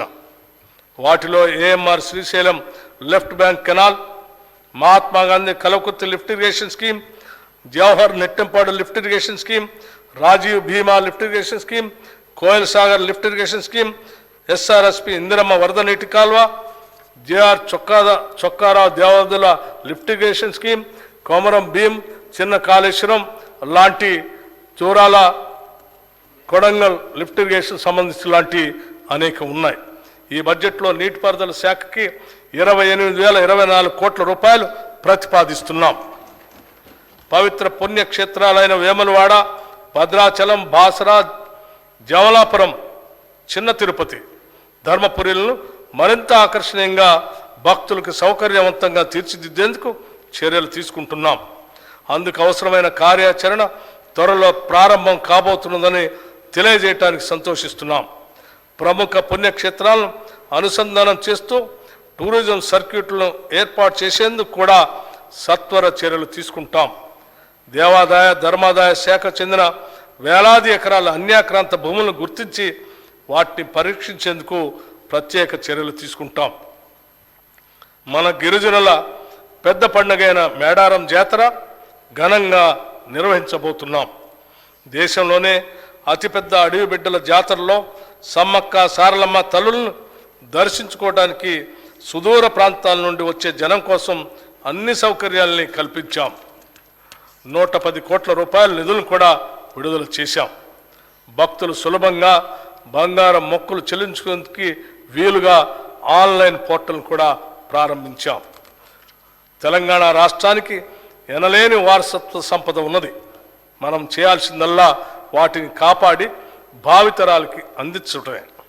పర్యావరణ సమతుల్యాన్ని కాపాడే అడవులు, నిత్యం పారే సెలయేళ్లు, ఆకాశం నుంచి దుమికే ఎత్తిపోతలు, చరిత్రకు సాక్ష్యాలుగా కోటలు, భక్తి పారవశ్యాన్ని పెంచే దేవాలయం, కొలన్పాక్ జైన మందిరం, నాగార్జున సాగర్, నేలకొండపల్లి బౌద్ధ స్తూపాలు ఒక్కటేమిటి, తెలంగాణ తల్లి ఒడిలో ఇలాంటి అపురూప చిత్రాలు ఎన్నో. అలాంటి ప్రదేశాలని పర్యాటక ప్రాంతాలుగా రూపుదిద్దితే భావితరాలు కూడా వాటిని కాపాడుకుంటాయి. ఇంతటి ఘనమైన ఆశయంతో రాష్ట్రంలో పర్యాటక రంగాన్ని ప్రోత్సహించేందుకు నూతన విధానాన్ని రూపొందించుకు చర్యలు తీసుకుంటున్నాం. పర్యాటక ప్రాంతాలుగా వీటిని గుర్తించి అభివృద్ధి పరుచుకుంటే లక్షలాది మందికి ఉపాధి దొరుకుతుంది. పర్యాటకుల్ని ఎక్కువగా ఆకర్షించడం ద్వారా ఆదాయం వనగూరుతుంది. ఇన్ని లాభాలున్న పర్యాటక రంగం ఇక పరుగులు పెట్టే విధంగా చర్యలు తీసుకుంటాం. రాష్ట్ర దేవాదాయ ధర్మాదాయ శాఖ సహకారంతో టెంపుల్ టూరిజం విధానాన్ని తీసుకొస్తాం. ఈ విధంగా రాష్ట్రంలో ఉన్న ప్రముఖ దేవాలయాలకి యాత్రికులు అధిక సంఖ్యలో వచ్చే విధంగా సౌకర్యాలు విస్తరిస్తాం. రాష్ట్రంలో వృధాగా ఉన్న పర్యాటక శాఖ ఆస్తుల్ని లాభసాటిగా మార్చేందుకు సత్వర చర్యలు తీసుకోవాలని కూడా నిర్ణయించాం. అనువైన అటవీ ప్రాంతాలను ఎంపిక చేసుకొని పర్యావరణ రహితంగా ఉండేలాగా వాటిని పర్యాటక స్థలాలుగా తీర్చిదిద్దుతాం. వాటిని ఐటీ ఇండస్ట్రీతో అనుసంధానం చేస్తాం. ప్రపంచ వారసత్వ సంపదగా గుర్తింపు పొందిన రామప్ప దేవాలయాన్ని పర్యాటకంగా మరింత అభివృద్ధి పరిచేందుకు చర్యలు తీసుకుంటున్నాం. ములుగు జిల్లాలో రామప్ప దేవాలయం పరిసరాల్లోని శిథిల దేవాలయాల్ని పునరుద్ధరించేందుకు కార్యాచరణ రూపొందించాం. ఈ కార్యక్రమాన్ని పూర్తి చేయడం ద్వారా రామప్ప దేవాలయం యొక్క విశిష్టత మరింత పెరుగుతుంది. ప్రభుత్వం ఇప్పటికే ప్రకటించిన విధంగా ఇక నుంచి నంది అవార్డుని గద్దర్ అవార్డు పేరుతో చిత్ర మరియు టీవీ కళాకారులకి అందజేయబోతున్నాం. ప్రజా యుద్ధ నౌక గద్దరన్నకు ఇది మేమిచ్చే నివాళి. గద్దరన్నను గౌరవించుకోవటం అంటే తెలంగాణ సంస్కృతిని, ప్రగతిశీల భావజాలంతో సమాజాన్ని చైతన్యపరిచే ప్రజా కవుల్ని, ప్రజా గాయకుల్ని గౌరవించుకోవటమే. అందుకే ఇక నుంచి గద్దర్ అవార్డులు తెలంగాణ కళాకారుల కీర్తి పతాకను ప్రపంచానికి చాటి చెప్తాయి. రాష్ట్రంలోని వివిధ అసెంబ్లీ నియోజకవర్గాల పరిధిలో సత్వర అభివృద్ధి సాధించేందుకు ప్రజా అవసరాలను గుర్తించి ఎమ్మెల్యేలు, ఎమ్మెల్సీలు, సంబంధిత మంత్రులు తగిన చర్యలు తీసుకోవడానికి వీలుగా అవసరం మేరకు నిధులు అందుబాటులో ఉంచుతున్నాం. నియోజకవర్గ అభివృద్ధి కార్యక్రమం కింద గత ప్రభుత్వం నిధులు కేటాయించడమే కానీ అవసరం మేరకు విడుదల చేయలేదు. ఇక నుంచి ఆ పరిస్థితి లేకుండా ప్రభుత్వం చర్యలు తీసుకుంటుంది. రాష్ట్రంలో శాంతి భద్రతలను పరిరక్షించడం మా ప్రభుత్వ ప్రథమ కర్తవ్యం. శాంతి భద్రతలు అదుపులో ఉంటే ప్రజలకు సంక్షేమ కార్యక్రమాలను నిరాటంకంగా అందించే అవకాశం ఉంటుంది. గత 5 సంవత్సరాలుగా రాష్ట్రంలో మాదక ద్రవ్యాల వినియోగం ఎక్కువైంది. ఎంతోమంది యువతీ యువకులు మాదక ద్రవ్యాలకు బానిసలుగా మారుతున్నారు. ఇది ఏమాత్రం ఉపేక్షించే అంశం కాదు. అందుకే రాష్ట్రంలో మాదక ద్రవ్యాల అక్రమ రవాణాపై ఉక్కుపాదం మోపుతున్నాం. రాష్ట్రంలో గత నెల రోజులుగా మన పోలీసులు, ఆబ్కారీ అధికారులు దాడుల్లో పెద్ద మొత్తంలో పట్టుకున్న గంజాయి మరియు ఇతర మాదక ద్రవ్యాలే మా కార్యాచరణకు నిదర్శనం. మాదక ద్రవ్యాల నిరోధక బృందాలకు అవసరమైన నిధుల్ని, సిబ్బందిని ఇప్పటికే కేటాయించాం. తెలంగాణ రాష్ట్రంలో మాదక ద్రవ్యాల వినియోగం అనే మాటే ఉత్పన్నం కాకూడదు. ప్రజల్లో అవగాహన పెంచి మాదక ద్రవ్యాల మహమ్మారి బారిన పడకుండా తెలంగాణ యువతని కాపాడుతాం. ఈ నెల 4వ తేదీన జరిగిన రాష్ట్ర మంత్రివర్గ సమావేశంలో హుక్కా బార్లను కూడా నిషేధించాం.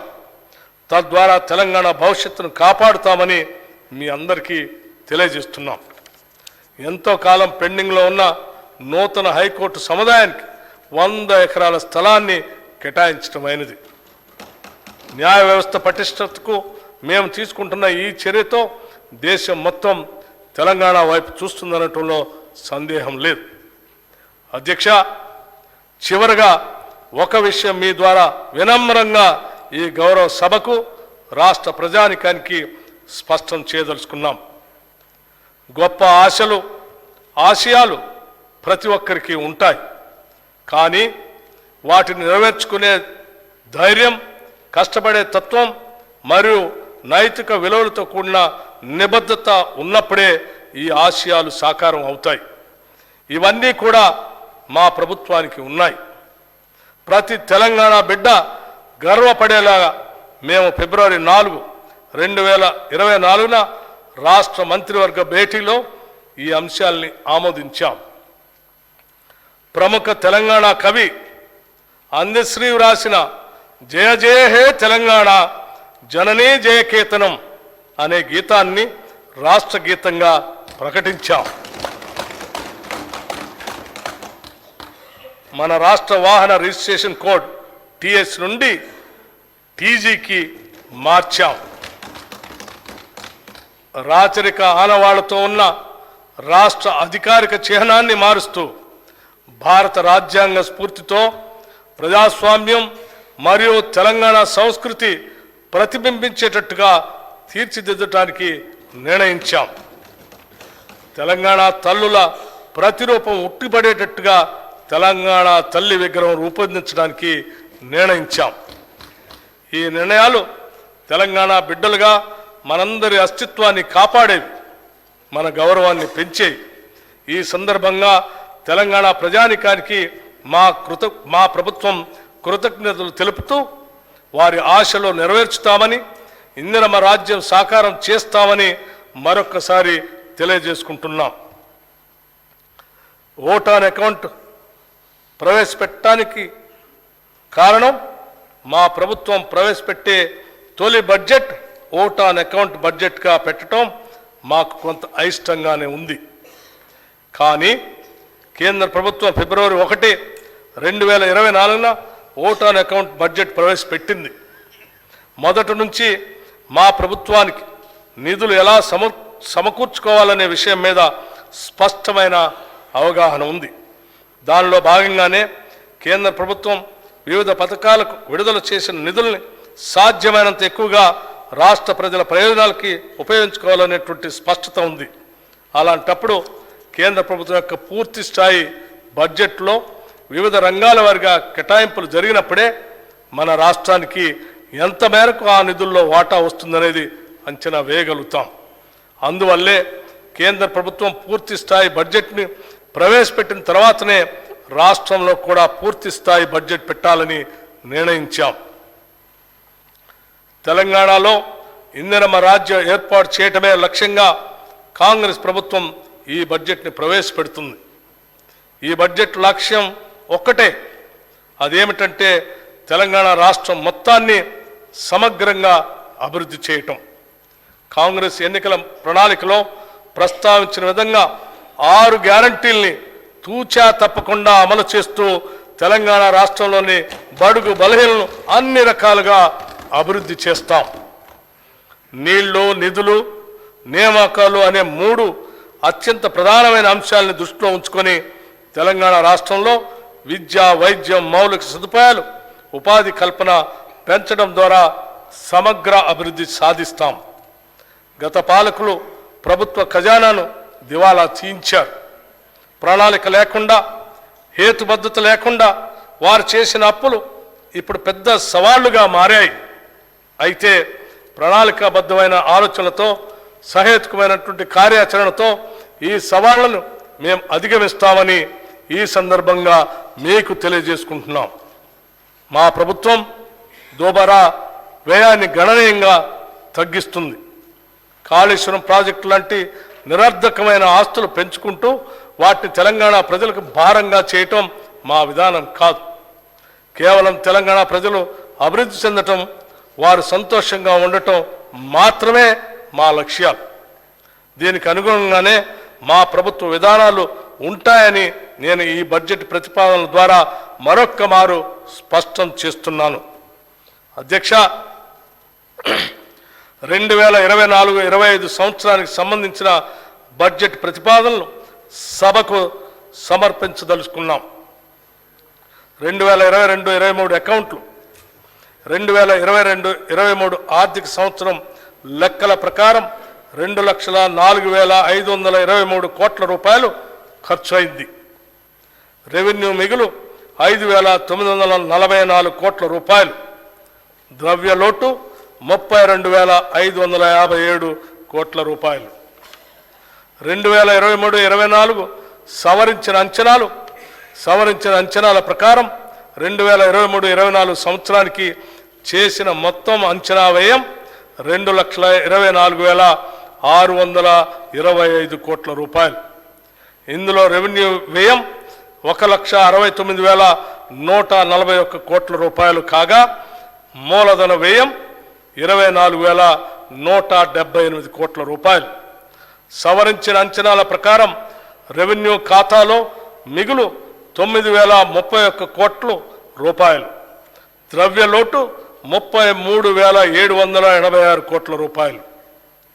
2024-25 ఓట్ ఆన్ అకౌంట్ బడ్జెట్ అంచనాలు 2024-25 ఆర్థిక సంవత్సరానికి ఓట్ ఆన్ అకౌంట్ మొత్తం వ్యయం 2,75,891 కోట్ల రూపాయలు. రెవెన్యూ వ్యయం 2,01,178 కోట్ల రూపాయలు. మూలధన వ్యయం 29,669 కోట్ల రూపాయలుగా ప్రతిపాదిస్తున్నాను.